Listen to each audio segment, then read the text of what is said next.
Jean Stories presents Babysitting the Blind Billionaire. Tanghaling tapat na mapagpasyahan ni Violet ang tumungo sa bayan. Dala niya ang bayong na gagamitin sa pamamalengke. Tahimik niyang binaybay ang kahabaan ng daan. Hindi naman ito malayo sa bahay nila, ngunit sayang kasi ang gagamitin niyang pamasahe. Sa bukana pa lang ng wet market, ay amoy na niya ang pinaghalong lansa at basura sa gilid ng palengke. Pero sino nga ba siya upang magreklamo? Isa lamang siyang dukha. Abay, Violet, narito ka na namang bata ka. Dun ka kay Mang Berto bumili ng gulay Tiyak na babarating mo na naman ako dito Salubong ng matandang manggugulay kay Violet. Natawa naman ng dalaga dahil sa sinambit ng matandang manggugulay.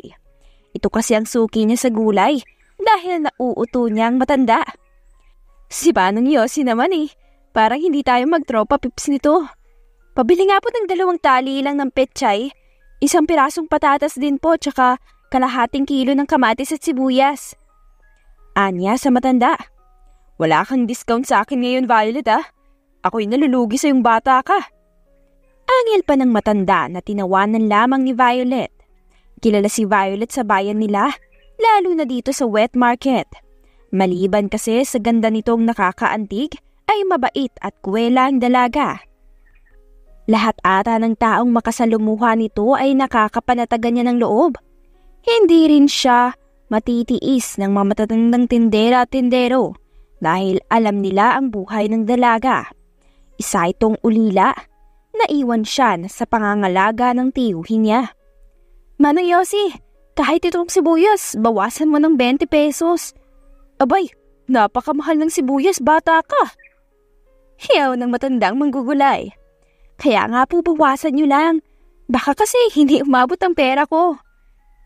Nagpapi-ice pa ito sa matanda na kalaunan ay pinagbigyan siya. Loko ka talaga, Violet. Lahat kami dito sa palengke ay nagugoyo mo. Ito, ibibigay ko na sa yung 2 piling ng saging. Singit naman ang ginang na nagtitinda ng saging. Kuminang ang mga mata ni Violet sa 2 piling ng saging. Masaya niya itong kinuha sa ginang at nagpasalamat ng maraming beses. Nang araw na yon ay puno ng tawanan ang maririnig sa palengke. Ginoyo lang naman kasi niya ang nagtitinda doon. Kaya nang makauwi siya sa bahay ay ngiting tagumpay si Violet. Puno kasi ng pagkain ang bayong na dala. Idagdag pa na may natira siyang 200 sa pera. Itatabi niya ito upang makaluwas siya papunta sa Maynila. Sa bukana pa lang ng sira-sira nilang bahay ay napansin niya ang mga gamit na nasa labas. Nagkalat ang mga lumang damit niya sa basang lupa. Sa pag-alala ay nabitawan niya ang bayong at dali-daling pumasok sa loob ng bahay. Anong ginagawa mo sa alkansya ko, Uncle? Bakit nasa sayo yan? Malakas na sigaw ni Violet sa uncle niya na tanga ng baboy na alkansya. Tumalim ang mga tingin ng tiyuhin niya nang mabungaran siya nito. Nakakalat kasi ang mga gamit niya sa paligid. Maski ang luma niyang aparador ay sira na rin. Para itong sapilitang binuksan dahil ang padlock na inilagay ni Violet ay nasa paanan niya. Kinabig agad ng tiyuhin niya ang braso ng babae at pinanlisika ng mata. Visit ka talagang bata ka. Hindi mo sinasabi sa akin na may ganito ka palang kalaking pera. Tapos ang pinapalaman mo sa akin ay daig pa ang pagkaing baboy. Sigaw din pabalik ng uncle niya. Namutla sa takot si Violet nang makita sa kamay ng uncle niya ang naipong pera. Inipon ni Violet ang perang ito sa loob ng 5 taon. Nais kasi niyang makaluwas patungong Maynila upang makapagsimula siya muli. Kung susumahin ay nasa 30 mil na ang perang naipon niya. Akin na yan, Uncle! Pinilit niyang inabot ang pera sa kamay ng uncle niya ngunit itinulak siya nito. Parang binubuhusan ng malamig na tubig si Violet nang mapagtanto na napunta na sa wala ang pinaghirapan niya. Gago ka ba? Ipambabayad ko to ng sabong na utang ko. Umalis ka dyan at baka maka-jackpot na ako ngayon sa sabong. Akin na yan, Uncle! Pinaghirapan ko yan! Pagwawala ni Violet at sinubukang labanan ng uncle niya. Nagawa niyang mahablot ang kalahati ng salapi sa kamay ng lalaki. Ngunit isang malakas na sampal naman ang nakuha niya. Siraulo ka ba? Sa akin ang perang ito. Dahil ako ang nakakita. Umalis ka sa harapan ko at ibigay mo sa akin yan. Nang gagalaiti na sigaw ng tiyuhin. Sa takot ni Violet na masaktan siya ulit nito, ay nagmanali siyang tumakbo palabas ng bahay. Yakap ang perang nahablot. Walang preno siyang tumakas. Dinig pa niya ang tawag ng tiyuhin, ngunit hindi na siya lumingon. Ito na siguro ang oras upang umalis na siya sa impyernong bahay. Iyak lamang siya ng iyak habang tinatakbo ang kahabaan ng daan.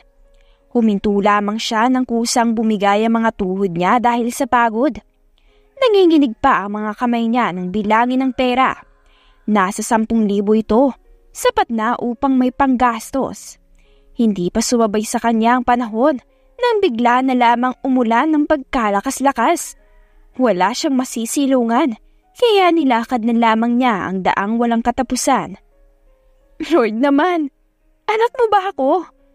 Bakit ba hinahayaan na maranasan ko to? May kasalanan ba ako para danasin to? Hinanakit niyang kausap sa Diyos habang nakatingala. Kinuha mo na nga ang pamilya ko. Sana naman bigyan mo ko ng taong mamahalin ako. Yung aalagaan ako.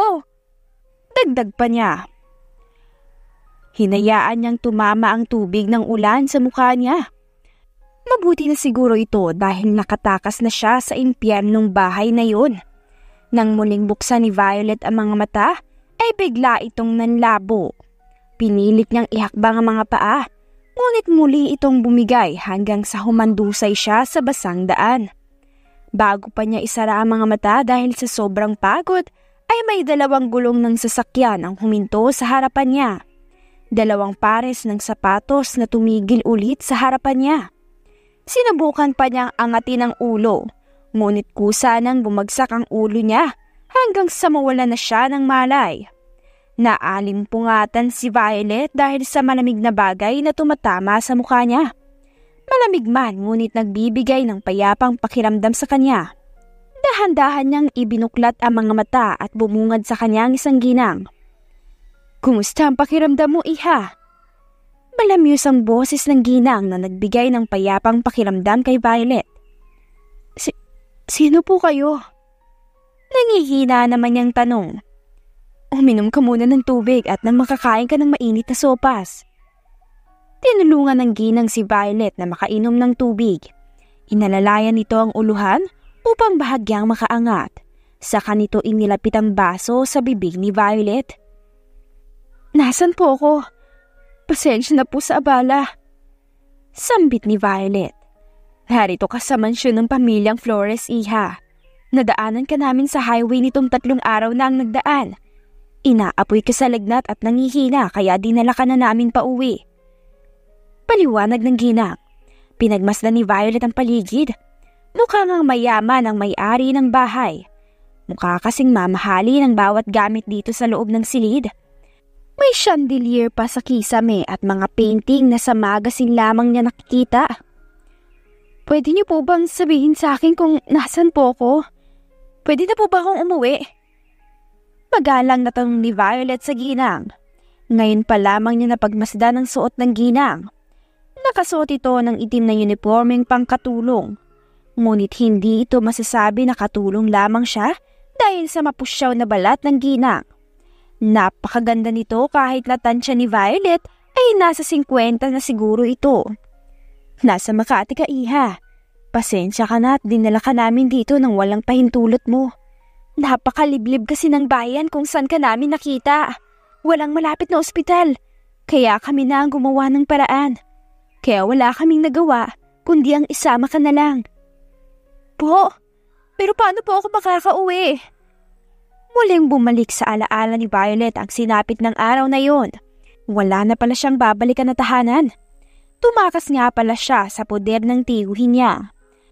Natahimik bigla si Violet at napakapit sa kobre kama na bumabalot sa kanyang katawan. Rumagasa ang masasaganang luha dahil hindi niya alam kung saan siya pupulutin. Huwag kang umiyak, iha. Hindi ka naman paaalisin ni na senyora kung yun ang inaalala mo. Mababait sila. Sila din nga ang nagpatuloy sa iyo dito at gumastos sa ospital nung wala ka pang malay. Pagpapagaan ng ginang sa loob ng dalaga. Mas lalo lamang nahiya si Violet dahil sa ginawa ng mga ito sa kanya. Hindi naman niya hiningi ang tulong ngunit nagkusa sila. Nagkaroon ng pag-asa sa puso niya na may mabubuti pa rin na tao.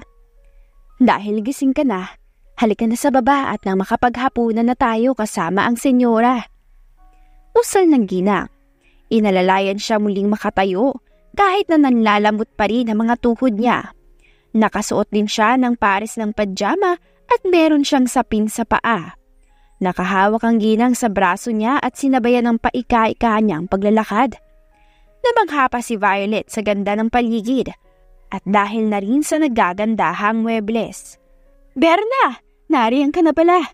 Halina't maghapunan na tayong lahat. Iyan na bang magandang dilag na natagpuan ninyo? Sambit ng babae na nag-aayos ng mga pinggan sa mahabang lamesa. Simple lamang suot ng matandang babae. Mabait din ang itsura nito at sopistikadang tingnan. Bumaling ang tingin ng matandang babae kay Violet. Iha, huwag kang matakot. Hindi naman kita kakainin. Biro pa nito. Tila'y napansin niya ang kabatakot sa mukha ni Violet. Inalalayan siya ng ginang na tinatawag ng tumbler na makalapit sa lamesa. Umupo siya sa isa sa bangko at yumuko dahil sa hiya. Huwag kang kabahan. Pamilya tayo rito. Ano nga bang pangalan mo? Pagtatanong muli ng matandang babae na umupo sa sentro ng mesa. Violet po. Nautal namang sagot ni Violet. Tawagin mo akong Abuela Violet. Sa ngayon, dito ka na tumira sa akin. Kung ayos lamang sa'yo dahil kailangan ko ring mag-alaga sa nag-iisa kong anak. Ayos lamang ba sa'yo? Nagangat ng tingin si Violet sa ginang dahil hindi siya makapaniwala sa narinig. Sigurado po kayo? Pero hindi niyo po ako kilala. Naibulalas niya bigla. Naku, kilala na kita. Ikaw si Violet, isang napakagandang dalaga. Bola nito sa kanya. Nasapo ni Violet ang kanyang muka dahil sa sayang nararamdaman. Pinagtawanan pa nga siya ng mga kasama sa hapag. Sa malaking mansyon na ito ay 5 lamang silang nakatira. Ako nga pala si Roger. Ako ang family driver ng pamilyang to. Ako rin ang nakakita sa iyo sa daan ng araw na matagpuan ka namin. Pakilala ng isang matandang lalaki na nasa edad na 50. Maamo ang mukha ng matandang lalaki. Lalo nang ngumiti ito kay Violet. Ako naman si Berna, ang mayordoma ng pamilya. Hetong babae na to ang anak namin. Siya si Lyra. Kaidaran mo lang siya at siya ang gardener. Saan naman ang ginang? Itinuro pa nito ang babaeng katabi na sinabi niyang anak. Maganda din ito dahil sa morenang balat. Ngunit napansin ni Violet ang masamang tingin ng babae sa kanya. Nakaramdam tuloy siya ng alinlangan. Ako po si Violet. Nahihiya pa niyang pakilala. O siya Violet, welcome sa family. Maligayang sambit ng abuela. Pinagpatuloy na nila ang pagkain ng hapunan. May kaunting hiya pa rin na nararamdaman si Violet dahil biglaan lang talaga ang nangyari. Hindi niya inisip na darating siya sa puntong ito. Ito na ata ang simula ng magandang buhay niya. Kinabukasan ay nagsimula na ang trabaho ni Violet. Ngayon ay araw din niya na makikilala ang aalagaan niya. Kabado nga siya dahil anak ito ng babaeng tumulong kay Violet. Patungo nga sila ngayon sa 2nd palapag kung saan namamalagi ang binata. Kasama niya ngayon si Aling Berna upang makilala ang binata at maituro sa kanya ang dapat gawin. Violet, ang Senyorita Alex ay mainitin ng ulo. Ayaw na ayaw nitong maingay at mabaho. Habaan mong pasensya mo ha. Pagsampu ka na sa magiging tagapag-alaga niya kaya sana huwag kang lumayas. May halong biro ang sinabi ni Aling Berna kay Violet. Mas lalo lamang siyang kinabahan dahil sa sinabi nito. Hindi naman po siya nananakit ano? Naku hindi, mabait ang binatang yun. Nasawi lamang sa pag-ibig simula nang mawala ng paningin. Naibulalas ng ginang. Po? Bakit po siya nawala ng paningin? Osyoso niya pa. Tumigil sila sa malawak na sala. Sa single sofa nakaupo roon ang isang gwapong lalaki. Mahaba ang buhok nito at may makapal na balbas. Mukha rin nitong hindi naliligo dahil sa dumi na nakikita ni Violet. Senyorito, narito ang bago mong katulong, si Violet. Maging mabait ka sa kanya, iho, dahil napakahirap maghanap ng magandang katulong na mabait. What are you talking about, Aling Berna? Kumuha na naman si Mami ng katulong. Pakisabi sa kanya, hindi ko na kailangan yan. Matigas na sambit nito habang nakatingin pa rin sa kawalan. Ito na nga ba ang sinasabi ko sa iyo, Violet? Ikaw nang bahala sa pasaway na yan at ako'y mamamalengke pa. Paliwanag nito. Wala nang nagawa pa si Violet kundi ang maiwan dito kasama ang lalaki. Ganon pa rin ang posisyon nito na nakaupo at nakatulala. Hello po, sir. Ako po si Violet. Ako ang mag-aalaga sa iyo habang wala pa si abuela. Anya at nagsimula ng puluti ng mga damit na nagkalat sa lapag. Really? Katulad ka lang nila na pandidirian ako sa huli. Bakit ka naman gagawin yun? Hindi ka naman amoy tae ah. Amoy imburnal ka lang. Maaalis pa yan kapag naligo ka. Walang filter ang bunganga ni Violet na nagpa-speechless sa binata. What the fuck are you saying? Ang sabi ko, maligo ka na, sir. Amoy imburnal ka talaga. Tingnan mo kaya ang itsura mo para kang si Mang Kepweng. Sinabayan pa nito ng malakas na tawa. Nangunot ang makapal na kilay ng binatang si Alex dahil sa narinig. Hindi siya makapaniwala na walang preno ang bunganga ng babae. Aminado siya na mabaho siya dahil hindi siya nakakaligo dahil sa kondisyon niya. Ikinulong lamang niya ang sarili at nagbabaka sakaling muling bumalik ang babaeng mahal. Are you for real, babae? Wala ka naman bang delikadesa sa katawan mo? Bakit naman? Totoo naman talaga na mabaho ka. Sandali at aayusin ko ang panligo mo. Paalam ni Violet at naglakad na siya patungo sa banyo ng lalaki. Naiwang nakanganga si Alex. Hindi man niya makita ang itsura ng bagong yaya niya, ngunit nagawa nitong makuha ang atensyon niya. Napayuko pa siya at nasalo ang ulo dahil par siyang kinilig na ewan. 5 minuto lamang ang hinintay ni Alex nang marinig niya ang yapak ng babae patungo sa kanya. Naamoy na niya ang natural na bango ng babae na lumapit ito sa kanya. Tara na, sir. Nahanda ko na ang panligo mo. Sasamahan kitang maligo sa loob, tapos gugupitan kita ng buhok at aahitan. What the hell? Kaya ko maligo mag-isa. At sino ka para utusan ako? Isa ka lang katulong. Shut up, sir. Halika na. Dahil pati bunganga mo napakabaho. Amoy piste. Sayang ang kagwapuhan mo dahil ang balahura mo sa katawan. Nasabi sa akin ni Aling Berna ang dahilan ba't naging ganyan ka. Hindi pa naman katapusan, sir. Pwede ka bumangon ulit. Putol ni Violet sa sasabihin dapat ni Alex. Natahimik bigla ang binata dahil sa sinabi ng katulong niya. Kusang sumunod ang katawan niya nang alalayan siya nito patayo. Bakit mo ba ginagawa to? Wala ka bang mahanap na trabaho? Wala, sir eh. Dahil tumakas din ako sa abusadong tiyuhin ko at napadpad sa poder ninyo. Saka pasasalamat ko na ito ang pagkupkup sa akin. Simpleng sagot ng dalaga kay Alex. Dahil lang sa utang na loob? Muling pagtatanong ni Alex. Gustong sapakin ni Alex ang sarili dahil sa tinanong niya sa babae. Parang iba kasi ang lumabas na dahilan ng tanong niya. Kasi gwapo ka rin, sir, kaya okay lang sa akin tiisin ang bantot mo. Bulalas niyang bigla. Nasira tuloy ang mood ni Alex dahil sa bunganga ng babae. Tulad nga ng sinabi nito ay inalalayan siya sa pagligo. Napapikit pa siya nang maramdaman ng presko dala ng maligamgam na tubig. Sunod naman ay ginupitan siya ng dalaga at inahitan. Paano ka natutong manggupit ng buhok? Biglang tanong ni Alex kay Violet na ngayon ay pinupulot ang mga pinagupitan na buhok. Barbero kasi ako, sir. Tipid na naman ang sagot ni Violet. Ito pala ang hanap buhay ni Violet bago siya tumakas sa poder ng tiyuhin. Isa siyang barbero. Isang napakagaling na barbero. Ang gwapo mo na, sir. Mabango ka na rin. Araw-araw ka nang maliligo, ah. Siya nga pala, kumain ka na. Napansin ko kasi na parang hindi nagalaw ang pagkain narito sa lamisita. Ani ni Violet at itinuro pa niya ang pagkain kahit hindi naman ito nakikita ng lalaki. Ayoko ng basurang pagkain. Basura? Fried chicken ito, sa kagulay. At ano nga bang tawag sa kanina to na may sauce? Steak yan. Kung gusto mo, kainin mo. Suplado nitong sambit. Sumunod naman si Violet at nilantakan ng pagkain. Hindi na siya nahiya dahil unang-una ay panatag ang loob niya sa lalaki. Pangalawa ay magaan ang loob niya rito at nawala ang lahat ng kahihiyan niya sa katawan. Natapos ang trabaho ni Violet at bumalik na siya sa silid upang makapagpahinga.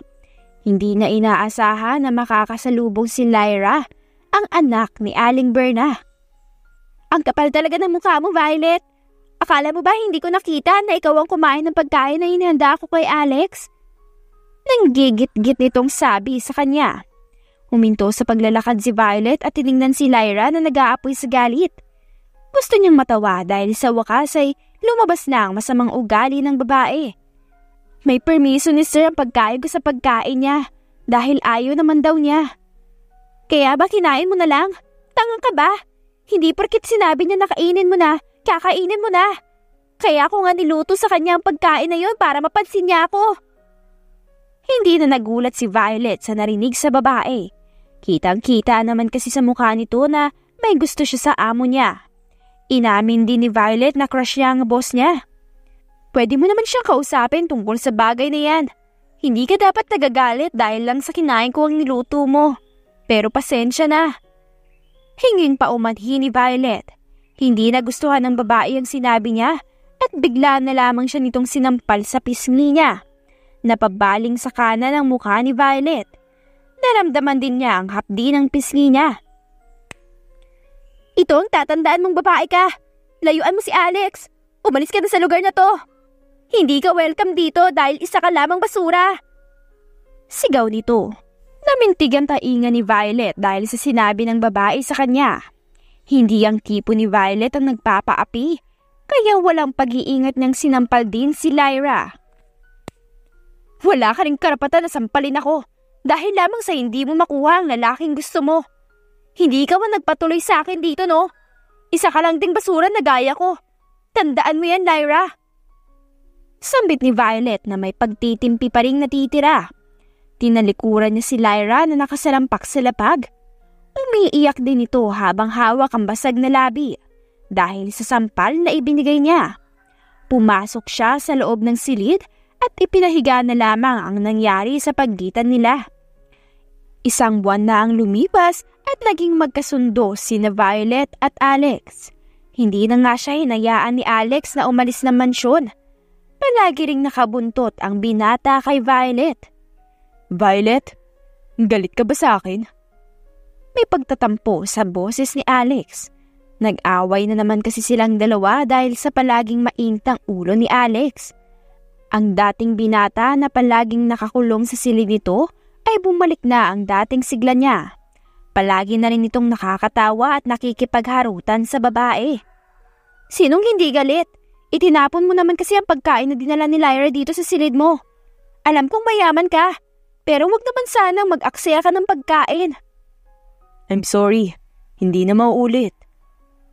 Sumasakit ang ulo ni Violet sa lalaki dahil minsan ay para siyang nag-aalaga ng bata. Palagi pa itong nagtatantrums kapag hindi na ibibigay ang gusto. Nakita niyang kumakapa si Alex sa kawalan. Kusang lumapit si Violet at hinayaan niya itong yumakap sa kanya. I'm sorry, hindi ko na talaga uulitin. Hinging pasensya nitong muli. Bumuga na lamang ng hangin si Violet bago hinimas ang uluhan nito. Mas nakilala ni Violet ang lalaki at mas naintindihan na niya ang lungkot na dinadala nito. Violet? I love you. Nagulat pa si Violet nang maramdaman ang paghigpit ng yakap nito sa kanya. Aminado siya na nakikitaan niya ng kakaiba ang lalaki. Aminado rin siya na may nararamdaman siya para dito. Ngunit hindi na inaakala na aamin ito sa kanya. I love you. I really do. Hindi ko na ata kayang isipin na wala ka sa tabi ko. Natatakot ako na baka bigla kang umalis dahil sa wala akong silbi. May pait sa bawat salitang binitawan nito. Bakit ka naman gagawin yun? Pwede ka pa rin namang makakita, hindi ba? Paano kung sundin mo kaya ang suggestions ni Abuela? Magpa-opera ka sa ibang bansa. Ito ang unang beses na binuksan ni Violet ang topic tungkol sa operasyon. Nandigas ang mga brasong nakayakap sa bewang ni Violet. Alam niya na hindi naman mauuwi sa maganda ang usapan. No. Bakit ba ayaw mo? Natatakot ka ba na makita ako? Kasi pangit ako, ganon? Biro pa niya sa lalaki. Of course not. Nararamdaman ko na sobrang ganda mo. Isa pa, hindi ako ang tipo ng lalaki na tumitingin sa panlabas na anyo. Sabi ni Alex. Kung ganon, bakit ayaw mo magpa-opera? Gusto ko makita mong muli ang ganda ng mundo. Iniisip mo pa rin ba ang tungkol sa ex-girlfriend mo? Hindi intensyon ni Violet ang idamay sa usapan ng dating nobya nito. Kusa lamang yung lumabas sa bibig ng babae. Dahil sa ginawa ni Violet ay bumitaw sa pagkakayakap sa kanya si Alex. Dumilim din ang mukha nito at pakiramdam ni Violet ay lumamig ang paligid. Huwag mong isali si Daniela sa usapan natin, Violet. Desisyon ko ang huwag na magpa-opera dahil bakit ko pa gugustuhin makakita? Para ano? Para makita siyang masaya na sa iba? Bulalas ni Alex na nagpatigil sa kanilang dalawa. Napangiti ng tipid si Violet dahil hindi niya inaasahan ang sasabihin ng lalaki. Kumirot pa ang dibdib niya dahil sa selos. It's not what you think, Violet. Anito, bakas ang takot sa muka. Mahal kita, Alex. Mahal na kita pero gusto ko lang din naman na makita mo ang ganda ng mundo ulit. Oo, maayos ang pagsasama natin. Pero sa tuwing kasama kita, pakiramdam ko may malaking pader kang inilalagay sa sarili mo. Nandyan ka nga, mahal mo nga ako. Pero bakit parang may kulang? Malungkot na sambit ni Violet. Totoo ang sinasabi niya dahil kahit na masaya sila ay nakikita ni Violet na hindi pa talaga nagawang buksan ng lalaki ang sarili sa kanya. I'm sorry. Please, hindi naman sa ganoon. Mahal na talaga kita. Please. Lumuha ito sa harapan ni Violet. Lumuhod si Violet sa harapan ng binata at sinakop ang mukha nito gamit ang kamay niya. Magpapa-opera na ako. Basta manatili ka sa tabi ko. Gusto ko kasama kita. Gusto ko ikaw agad ang makita ko pagbuklat pa lang ng mga mata ko. Anito sa harapan niya. Hindi na talaga kinaya ni Violet ang bugso ng damdamin. Sinakop niya ang labi ni Alex. Sinuklian din ni Alex ang halik na iginawad niya. Naglaban ang mga dila nila at unti-unti silang natupok sa init. Hindi na nila napansin na pinagsasaluhan nila ang mainit na sandali. Dumating na nga ang araw na luluwas na sa ibang bansa si Alex kasama si Violet. Handa na itong magpa-opera kahit na maliit lamang ang tsansa. Ilang taon nang bulag si Alex.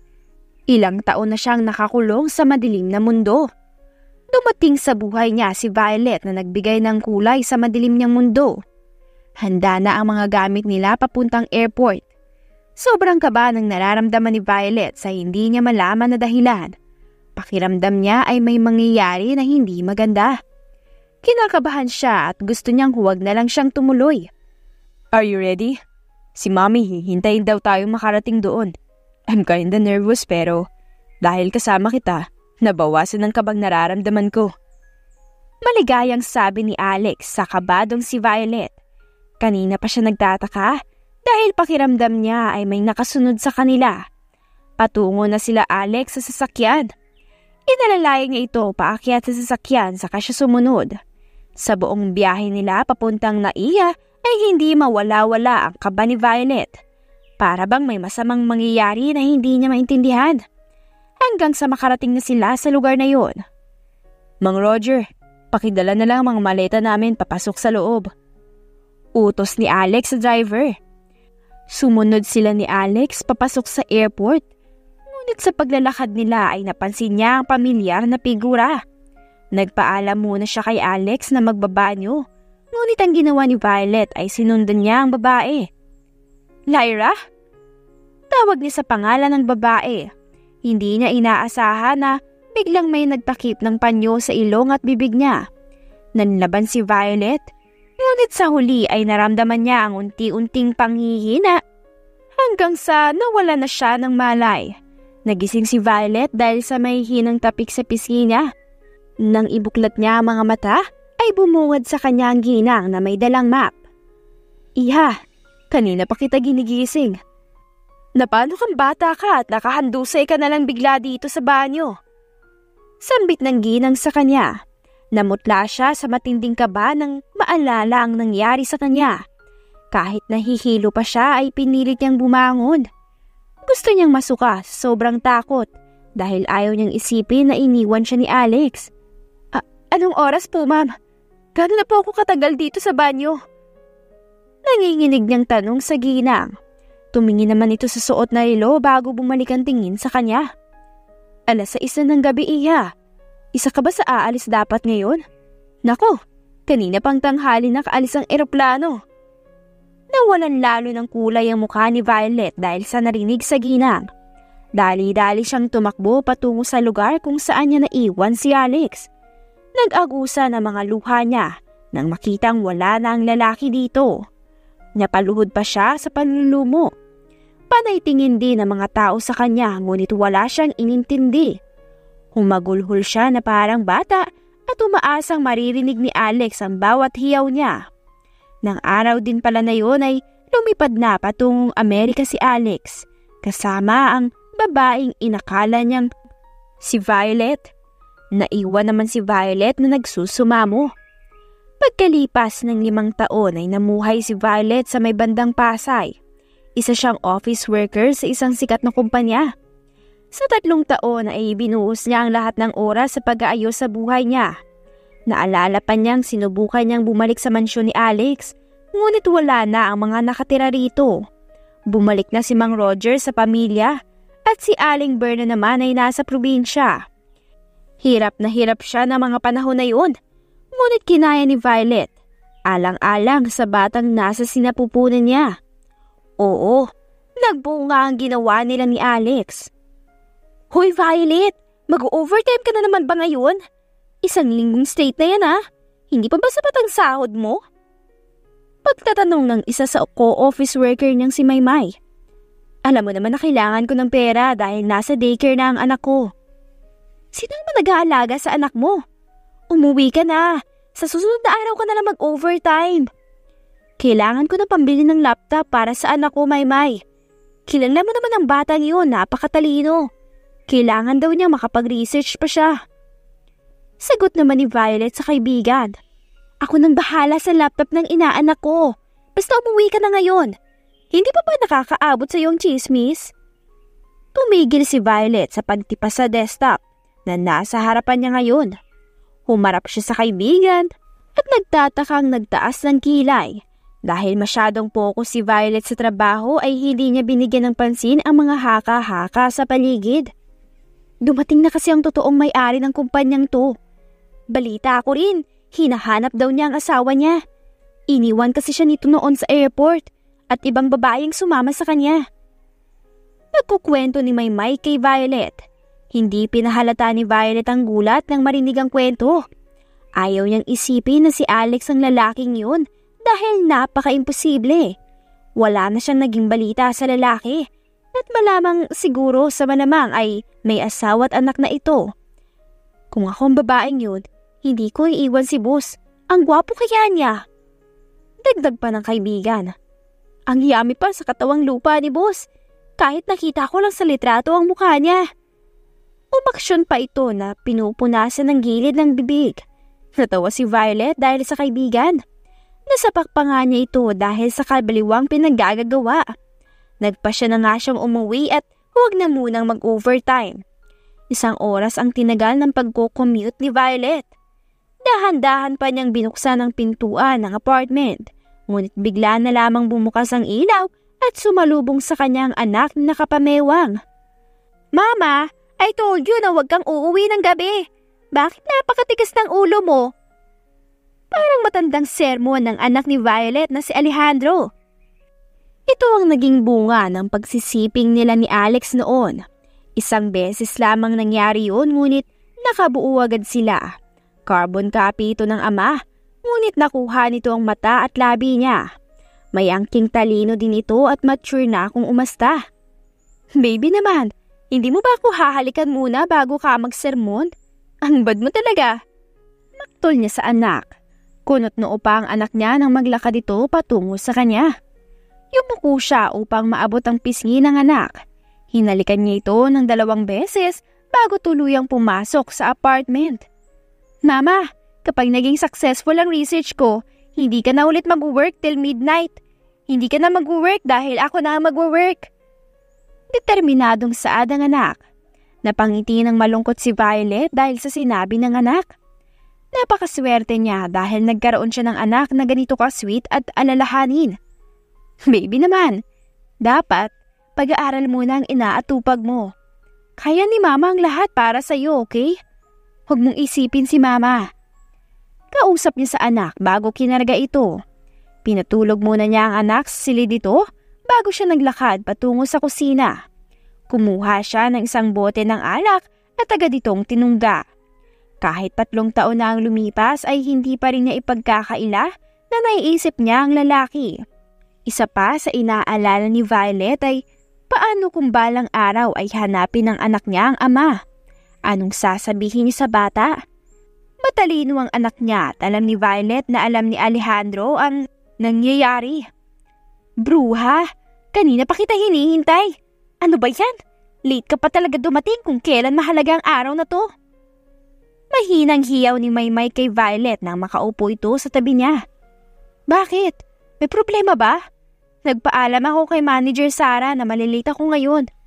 May meeting kasi sa school ng anak ko.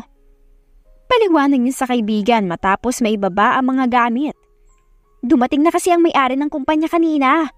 My gosh! Hindi mo paniniwalaan ang sasabihin ko. Ang gwapo niya! Tumili pa ito ng sobrang lakas. Ganun ba? Hayaan mo siya. Pare walang sambit ni Violet. Wala naman talaga siyang pakialam sa sinasabi nilang CEO ng kumpanya. Hindi na rin kasi tumibok ang puso ni Violet matapos ang unang pag-ibig. Ang KJ mo talagang bruha ka. O siya, itong folder na to ang sabi ni Manager Sarah, iakyat mo daw sa CEO office. Utos ni Maymay sa kaibigan at inilapag sa harapan nito ang 10 makapal na folder. Tinungo na nga ni Violet ang direksyon patungo sa CEO office. Ito ang unang beses na tatapak siya dito at hindi maganda ang pakiramdam niya. Sir? Tawag niya sa boss niya. Come in. Dinig niyang sagot nito mula sa kabilang panig ng pintuan. Nakayukong pumasok si Violet sa loob ng opisina ng boss nila.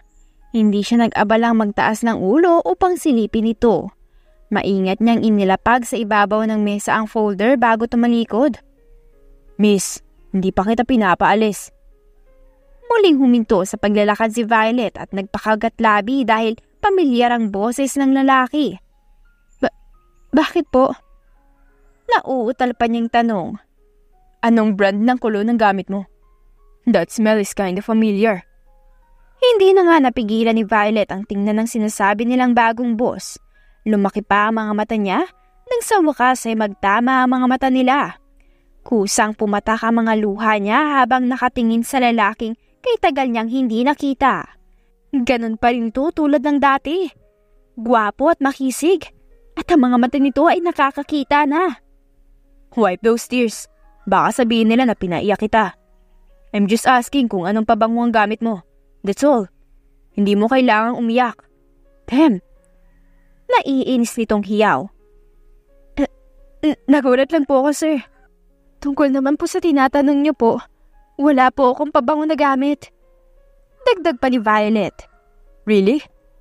Hindi makapaniwalang tugon naman ng lalaki. Sa kabilang banda naman ay taimtim na nakatitig si Alex sa babaeng nasa harapan. Nagulat talaga ang binata nang lumuha ito habang nakatingin ito sa kanya. May parte din sa puso ni Alex na gusto niyang daluhan ng babae at yakapin. Para bang kilala siya ng puso niya. Hindi kaya ito ang babaeng hinahanap niya? May tatanong pa po ba kayo? Marami pa po kasi akong trabahong kailangan tapusin. Wika ng babae sa harapan niya at nag-iwas pa ng tingin. What's your name, miss?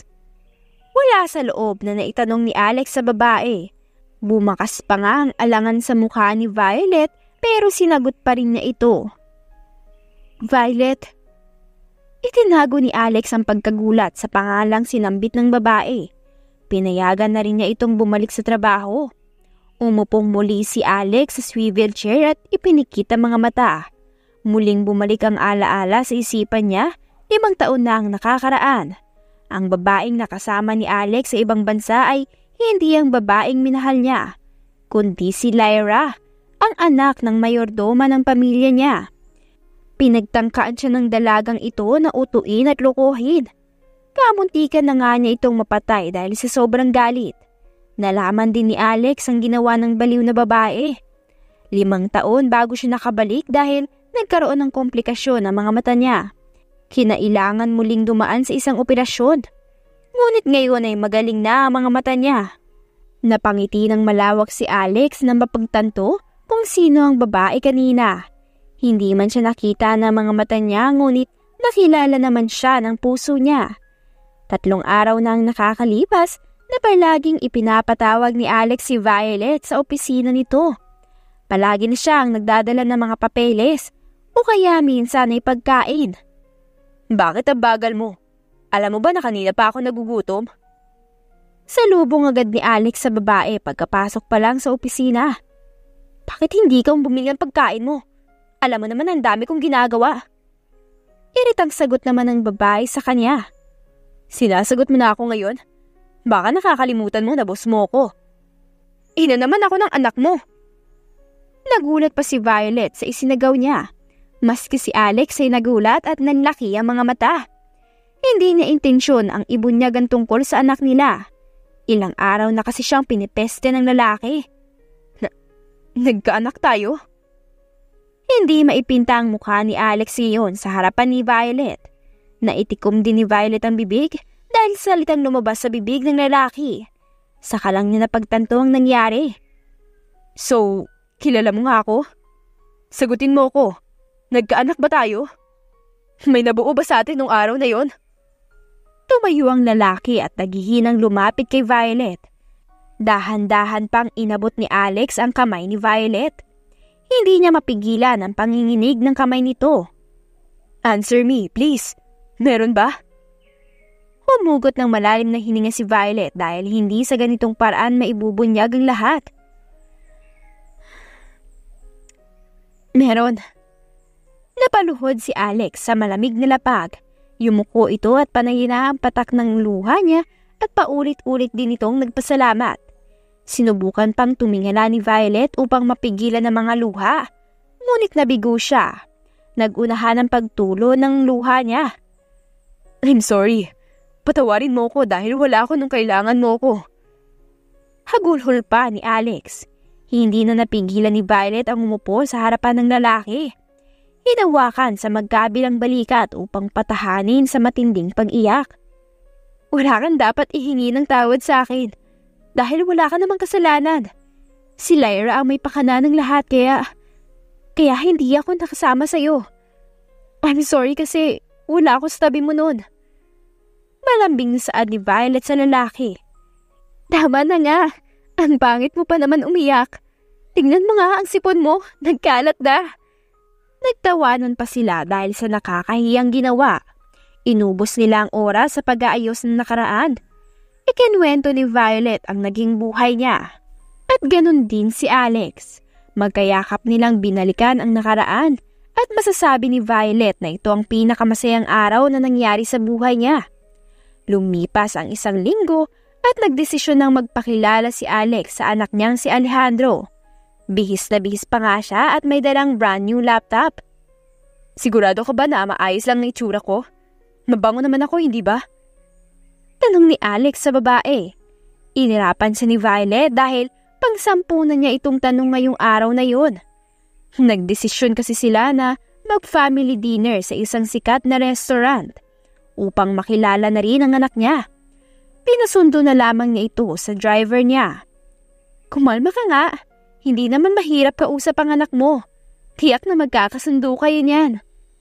Paano kung galit siya sa akin? Dahil hindi niya ako nakasama ng 5 taon. Muling tanong nito at bakas na talaga ang takot sa tono ng boses. Kumalma ka nga, Alex. Parating na ang ayan na pala siya. Ani Violet habang ang tingin ay nasa entrance ng restaurant kung nasaan sila. Gwapong-gwapo ang anak nila ni Alejandro sa suot nitong tuxedo. Nakaayos din ang buhok nito at suot ang mamahaling relo na si Alex ang bumili. Mama! Hiyaw ng anak nila at mabilis na tumakbo sa direksyon nila. Masayang binuhat ni Violet ang anak at pinaulanan nito ng halik na nagpahagik-hik sa bata. Matagal pa ang birthday ko, Mama. Bakit narito tayo? Sapat ba ang pera natin, Mama, para kumain sa ganito kamahal na restaurant? Hindi ko pa natatapos ang research ko kaya sa Jollibee lang tayo mag-dinner. Mahabang litanya ng anak nila. Hindi nakapagsalita si Violet, lalo na si Alex sa sinabi ng anak. Nakatitig lamang ang lalaki sa anak nila. Kitang-kita sa mukha ni Alex ang guilty dahil alam niya na hindi madali ang buhay ng mag-ina habang siya ay nasa magandang kalagayan ng buhay. Nakahiga sa ilang milyon na salapi habang nag-iisang anak niya ay iniisip ang bawat sentimo. Mama, don't tell me na lalaking ito ang daddy ko. Bumalik sa sarili niya si Alex at nahihiyang yumuko na magtama ang mata nila ng anak. Nahihiya siya dahil napabayaan niya ito. Daddy? Malambing pang tawag nito sa kanya na nagpalundag sa puso ni Alex. Alex, kausapin mo ang anak mo. Huwag mo nang isipin ang nasa isip mo. Ang mahalaga, narito ka na sa buhay namin. Lumuluhang napangiti si Violet na makitang mag-iyakan ng mag-ama. Ito na atang pinakamagandang senaryo na napanood niya. Ang anak niyang panay ang hikbi at ganon din ang lalaki. Tumagal ng 2 oras ang pag-uusap ng mag-ama ni Violet. Tahimik naman si Violet na sumisimsim ng alak. Violet, agaw atensyon sa kanya ni Alex. Napansin ni Violet na wala na sa kandungan ng lalaki ang anak nila. Hindi niya napansin ang paglipas ng oras dahil napakabilis nito. Naramdaman niya ang pagyakap ni Alex mula sa likuran niya. Ikinulong siya nito sa mga bisig at paulit-ulit hinalikan ang uluhan niya. Sobrang saya ko ngayong gabi. I thought imposible na mahanap ka pa. Hindi ko akalain na hindi lang pala ikaw ang ibinigay ng Diyos kundi may isa pa. Masayang-masaya ako. At maraming salamat. Maramdaming bulong ng lalaki sa tainga ni Violet. Akala ko, mananatili ako sa madilim na mundo na meron ako. Akala ko nga dahil sa pag-ibig na mali ay hindi na ako muli makakahanap ng totoong pag-ibig. Ito na ang pinakamagandang nangyari sa buhay ko. Tahimik na pinakikinggan ni Violet ang bawat hinaing ni Alex. Wala din kasi siyang masabi dahil walang salitang tutumbas kung gaano siya kasaya ngayon. I will never let you go, Violet. Kahit tumakas ka pa, ikakadena talaga kita. Napahagikik si Violet sa biro ng lalaki. Kesa matakot kasi siya ay mas kinilig pa siya. Parang paru-paro na naglalaro sa loob ng tiyan niya. Umikot si Violet at paharap sa lalaki. Nagtagpo ang mga mata nila. Nakikita niya ang pagmamahal sa mata nito habang nakatingin sa kanya. Sira ulo ka talaga. Sino ba nagsabi na aalis ako? Magsasama tayong 2 habang buhay. Gusto kong bigyan ng kumpletong pamilya ang anak natin. Mahinang sambit na sapat lamang upang umabot sa pandinig ng bawat isa. Pinalatakan pa niya ng halik ang lalaki sa labi.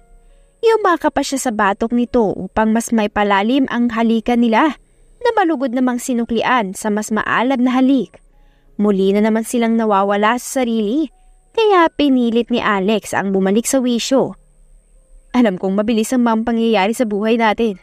Wala pang 1 buwan na nakilala natin muli ang isa't isa. Pero kahit na sobrang tagal nating nagkahiwalay, mahal na mahal ka pa rin ang puso ko. Nang makita kita sa loob ng opisina ko, alam mo ba, nakilala ka kaagad ng puso ko. Kilalang kilala ka nito. Tinuro pa nito ang puso niya. Napangiti ng malawak si Alex ang tumama ang paningin ni Violet sa dibdib niya. Napanga pa ito nang makita ang maliit na bagay na kumikislap sa ilaw. Alex? Hagulhol ni Violet na mapagtanto kung ano ang susunod na mangyayari.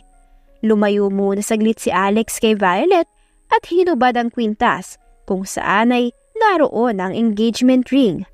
Lumuhod siya sa harapan ni Violet at ipinakita ang singsing na siya mismo ang pumili. Violet Domingo di Makulangad. Will you marry me? I promise na aanakan kita ng dosena. Paulit-ulit na tumango si Violet na patuloy pa rin sa pagpatak ng mga luha. Pareho pa silang naluha nang sa wakas ay tuluyan nang naisuot ang singsing sa kanyang daliri. Saka lamang napagtanto ni Violet na hindi lamang sila ang nasa restaurant. Nakita pa niya ang kaibigang si Maymay, buhat ang anak nilang si Alejandro. Malawak na nakangiti sa kanila bago pinunasan ng sariling luha. Nang gabing iyon ay nagdiwang silang lahat. Hindi rin nabura sa mga labi ng dalawang sobrang kaligayahan. Magkahawak ang kamay, nakatingin sa bilog na buwan, at nasabi nila mula sa isipan na sa wakas ay natapos na ang paghihirap. Makalipas ang 2 taon ay nanatili pa rin ang pagmamahalan sa relasyon ni na Alex at Violet. Hindi nga lang mapigilan minsan ni Violet ang palayasin nito dahil hinahayaan niyang magpasaway ang 1 dosenang anak. Sa araw kasi ng kasal nila at sa pangako ng lalaki sa harapan ng Diyos ay aanakan daw siya nito ng 1 dosena. Tinupad nito ang pangako sa Diyos at naging sunod-sunod ang panganganak ni Violet at meron pa siyang 3 kambal. Alex!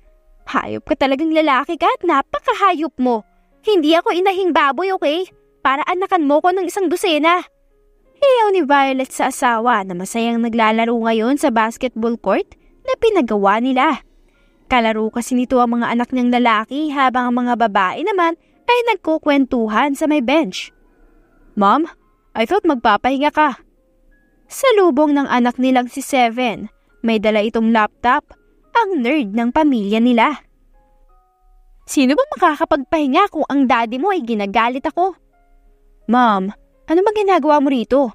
Hindi ba sabi ng doktor ay magpahinga ka? Makakasama yan sa pagbubuntis mo. Ang isa sa kambal naman ang lumapit sa kanya. Si Fifth, ang anak niyang lalaki. Tawagin mo nga ang daddy mo, Fifth. Ngayon din. Utos niya sa anak. Lumapit naman si Alex sa kanya na pawis na pawis. Hindi mo talaga aakalain na ang asawa niyang si Alex ay nasa 50 na. Gwapo pa rin kasi ito at maganda ang pangangatawan. Miski si Violet ay nasa 45 na at nagdadalang tao pa rin siya. Han, may gusto ka bang kainin? Ito agad ang bungad sa kanya ni Alex. Ipinasa muna nito ang bola sa mga anak niya. Bago humarap kay Violet ay tila nagtatanong pa ang itsura. Mas lalo lamang nayamot si Violet kaya inirapan niya ito.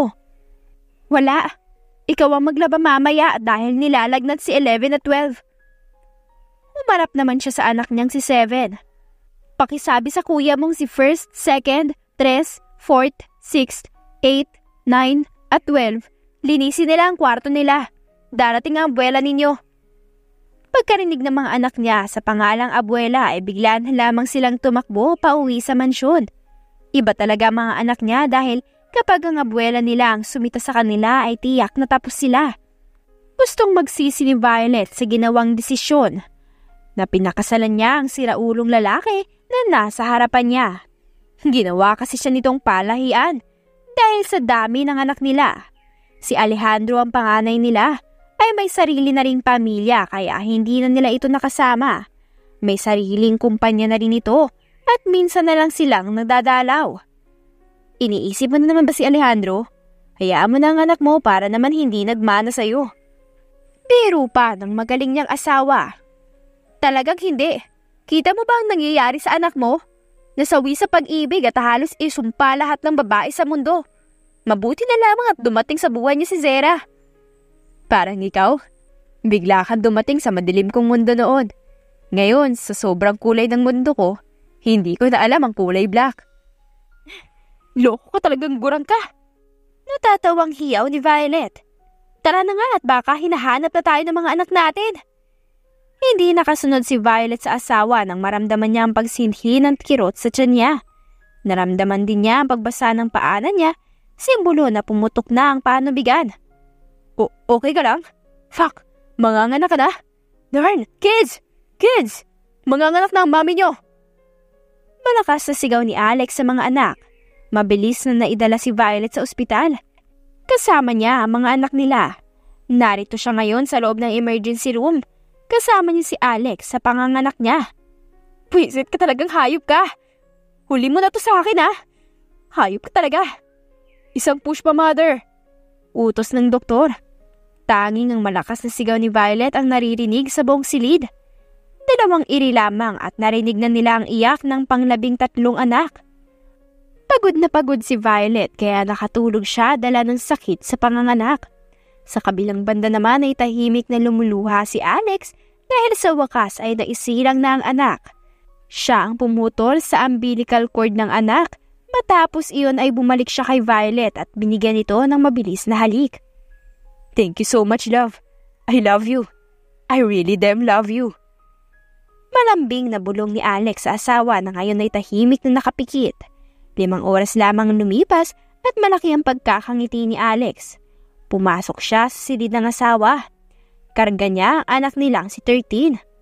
Naabutan pa niya ang asawa na para bang 1 linggong hindi kumain. Han, tignan mo ang anak natin. Manang-mana sa'yo. Huwag mo akong kausapin. Hanggang ngayon ay hindi ko pa rin nakakalimutan ang ginawa mo. Bugnot namang singhal ni Violet. Han naman, huling bibi na natin to, promise. Sinamaan siya ng tingin ni Violet at kitang-kita niya ang inis sa mukha ng asawa. Anong palagay mo sa akin, baboy? Ang dami na nating anak. Mas marami, mas masaya. Sinabayan pa ni Alex ng malakas na tawa. Wala nang nagawa si Violet kundi hayaan ng asawa. Naiinis man siya ngunit hindi naman niya ito matatanggihan. Marahil siguro ay mabuti itong asawa at ama. Oo, marami silang anak ngunit lahat ng anak nila ay nasunod ang luho at hindi niya pinapabayaan. Naglakad patungo si Alex sa asawa at umupo sa tabi nito. Pinagmasdan nila ang anak na mahimbing na natutulog sa bisig ng lalaki. Hindi napigilan ni Violet na pumatak ang mga luha niya. Hey, stop crying. I'm sorry, okay? Huling anak na natin to, pangako. Last na talaga yan. Gurang na tayo, Alex. Hindi ko nakakayaning mga anak. Pwede pa yan. Biro ng asawa at nakatanggap pa ito ng mahinang bigwas. I love you. Thank you sa pagbibigay palagi ng panibagong kulay ang mundo ko. Maramdaming sambit ni Alex sa asawa. Pinalatakan pa ito ng halik sa noo bago bumukas ang pintuan at inuluwan nito ang mga anak nila. May mga dalang pagkain at gamit. Nagtawanan na lamang ang mag-asawa nang halos mapuno ang silid dahil sa dami ng mga anak. Mga anak, ang bagong kapatid nyo, si 13. Pakilala ni Alex sa mga anak.